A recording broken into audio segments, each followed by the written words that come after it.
What is going on? Welcome back to the channel. So today we're going to talk to you about Ripple. It's been a while since I've done a Ripple video, but I want to go over some of the data points, what's been really coming out, and where it might be going from here. Before we get into any of that, make sure you guys hit that thumbs up, and with that, let's get right to it. So my last video was roughly around 2 weeks ago, on which I did state that Ripple, alongside much of the greater crypto market, all was getting very abnormal low volume.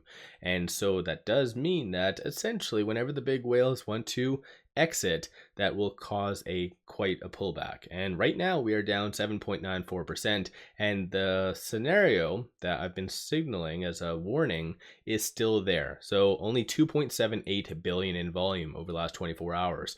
And in Ripple's case, that is very low. And again, similarly, you can kind of extend this same type of topic across the board. So Bitcoin, Ethereum, everything is getting fairly low volume, but you are seeing at least some interest going to those coins out there that actually have a good utility. So as I mentioned in the past, you really want to focus on, for instance, like Bitcoin, Ethereum, Solana, BNB, and Ripple. And so of course I'm a very big fan of Ripple. Out of them all, I think that one is going to eventually even overtake Bitcoin. It's just taking time, and there's been a lot of good progress lately.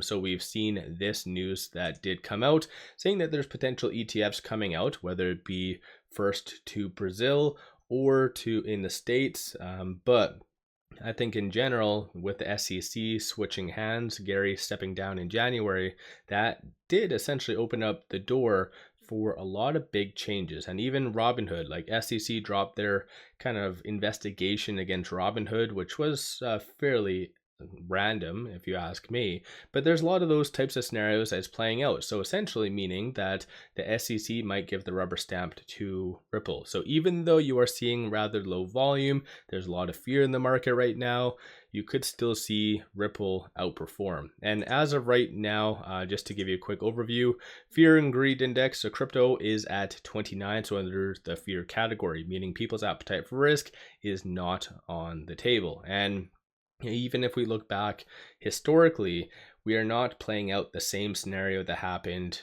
between 2023 and 2024. So we are definitely in a whole new version. So a lot of people like to always look back at historical data, say that history will repeat itself. That's not playing out right now. So there's a lot of inflationary data points that have been coming out that's prompting a lot of fear.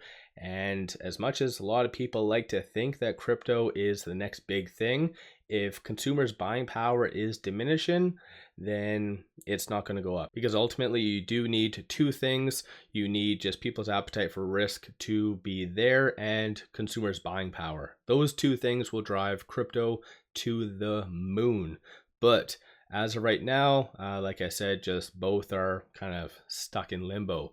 Latest update for this though, so you do see as of right now for the month of February, there is now 20 new merchants accepting Ripple as a form of payment. So I like to bring this up. It's a good kind of stat to look at, because like I mentioned, you really want to find cryptos that are gaining more and more utility. So obviously merchants accepting Ripple or just any coin out there as a form of payment is definitely good. So it is sitting at 1,331 merchants. So pretty good stuff as far as that. You have a lot of articles coming out about Ripple, both positive and negative. Some bringing up the recent technicals on how the bears are trying to bring it down below $2.10.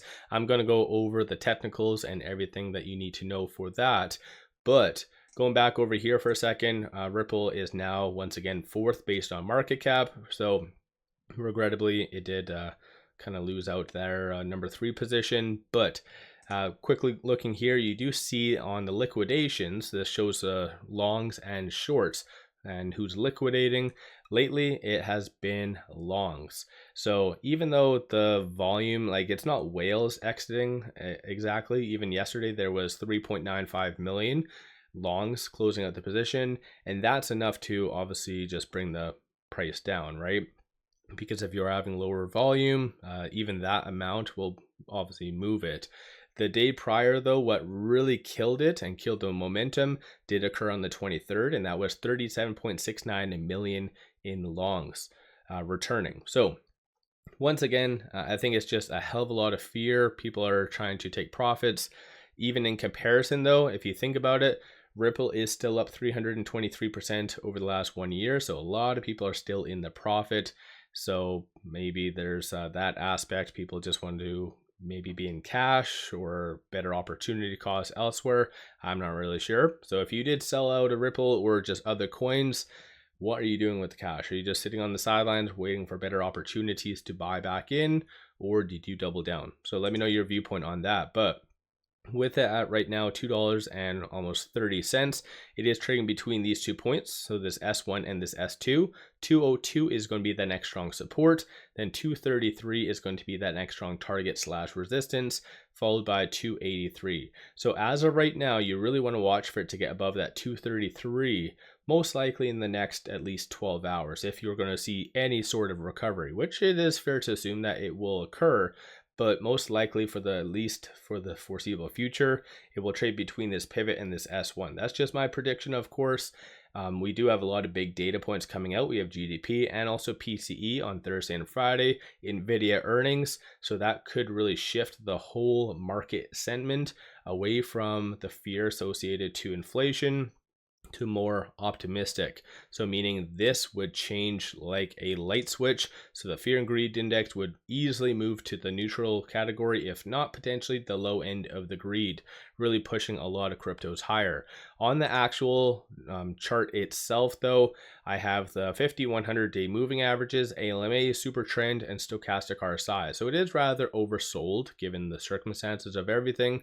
It is below, as of right now, below all the key pivotal moving averages. So the 50, 100, ALMA, and super trend. So it is obviously in consolidation mode. That's what this is showing.